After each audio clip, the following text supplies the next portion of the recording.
дагсныхаа энэнгөө тэр хүний хамлуу тохиод нөгөө хүний маань хамгаалсан болохоор ингээд фэн хийгээд фэн нэгцэндээ нөгөө хөлтөд түлхээд тэгээд нөгөө хөлт маань хоошоо савж унаад тийм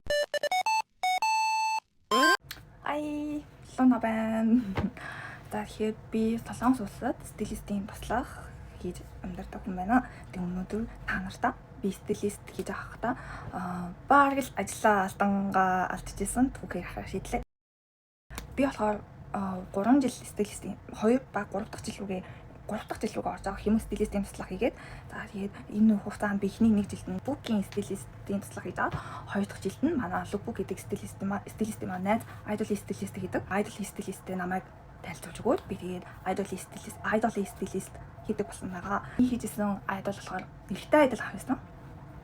Би өөртөө тохиолдож байсан хамгийн бүр бараг ажиллангаа алдчихсан инээдтэй хөө уйлмар хөө сонирхолтой түгэ ярьж өгөө. За тэгэхээр миний ажиллаж байсан хамтлаг нэлээд олон гишүүнтэй. Тийм болохоор ингээд олон гишүүнтэй хамтлаг ерөнхийдөө бол стилистийнхаа туслахууд нэлээд байдаг.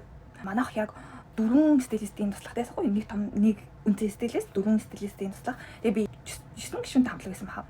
2 3 гэж явдаг байсан. Тэгээ би яг 2 гишүүнийг хийдэг байсан. Нэг нь хятад гишүүн байсан болохоор айгүй амар байсан. Би өөрөө бас гадаад болохоор нэг ингээ хоорондоо ингээл ярихаараа айгүй хөвгцөлтэй. Гэтэ ер нь бол нэг юм яриад байдгүй л дээ. 2 дахь гишүүн маань яг Солонгос гишүүн байсан.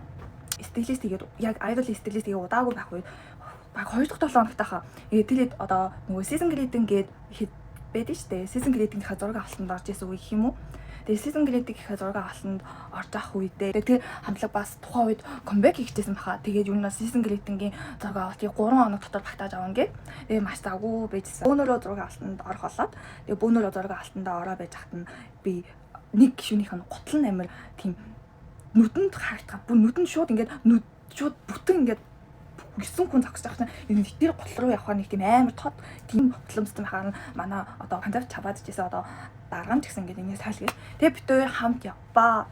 Би тэр миний нөгөө хариуцж исэн айдолээс ахгүй. Тэгээ би бүгдийг авч яваа гэс гутлын гэл сольдог бол бай тэнд байсан хамгийн гайгүй хамгийн боломжтой хар гутлаар нь солиол тэгээ ингээд ер нь бол гутлын нэмсэлж өгдөг. Амцын ч нэмсэлж өгдөг байгаа. Тэгээ гутлын нэмсэлж өгч жаад яг дэше доошоо жаал гутлын нэмсэлж өгнө штэ. Тэгээ яг ингээд нэмсэлж өгдөө дэше би ингээд огцон бассан чинь манай айдол мөргөлдөөд миний бодсноор манай тэр айдол ингээд доошоо хараад сууж зогсож исэн гэж би бодож байгаа. Гэтэ би яг яаж байгаа мөргөлдсөн өөрөө ч мэддэггүй. Тэгээ яг ингээд болсон чинь би яг дагсныхаа энэнгөө тэр хүний хамлуу тохиод нөгөө хүний маань хамраас цус гараад тэгээ ингээд цохохтой ингээд бит хоёр нүүр дулгаа. Тэгэж айгүй ойрхон нүүр дулаад тэгээ би ингээд ер нь бол таньгүй шүү дээ. Таньгүй нэг амар ойрхон нүүр дулсан болохоор ингээд фэн нэгцэндээ нөгөө хөлтөд түлхээд тэгээд нөгөө хөлт маань хоошоо савж унаатаа тэндээс бүх ийм хувцасны ийм үлгэр шиг ийм газар ийм юм байдаг. Энийг ингэж унаад. Oh my god. So нөгөө хөлт маань хамраасан тус ороод унсан байт юм аа. Тэгээд тэнд чинь бууин болж байгаа шүү дээ. Ингээд гис хурдан зураг авах хэрэгтэй гэсэн болохоор би дагаажгүйгээр гутлын нэмсэлж байгаа хаад гинт хамраасан тус гарнаа гэдэг чинь бол мейкап байхгүй болно гэсэн үг шүү дээ. Мейкапын засах хэрэгтэй болж байгаа. Унцсан болохоор үсэн амарлцсан болохоор үсээ засах хэрэгтэй болж байгаа юм. Тэгээд тэнд өчнөө хичнээн уушлалтгүйсэн ч гэсэн ер нь бол ганц надаас лоод бид хоёр тэр зураг авалт ер нь бол 9 гэж дуусгах хэрэгтэйсэн чинь 9:45 гэж дууссан байхгүй. Тэгээд ер нь бол тэнд байгаа бүх хүмүүсийн тэгээд тэнд ингээ бүр амар гимшээд амар ингээ аль болох хашлаасаа ихэл тэрнээс хойш ер нь жоохон манай стилист надаа нилээн бүр ингээ хатуу ханддаг болоод тэгээд ер нь бол уудаж авчирч байгаа нилээн загиндаг болсон. Тэгээд миний тахан замбраагүй инээдтэй яриа сонсон баялаа.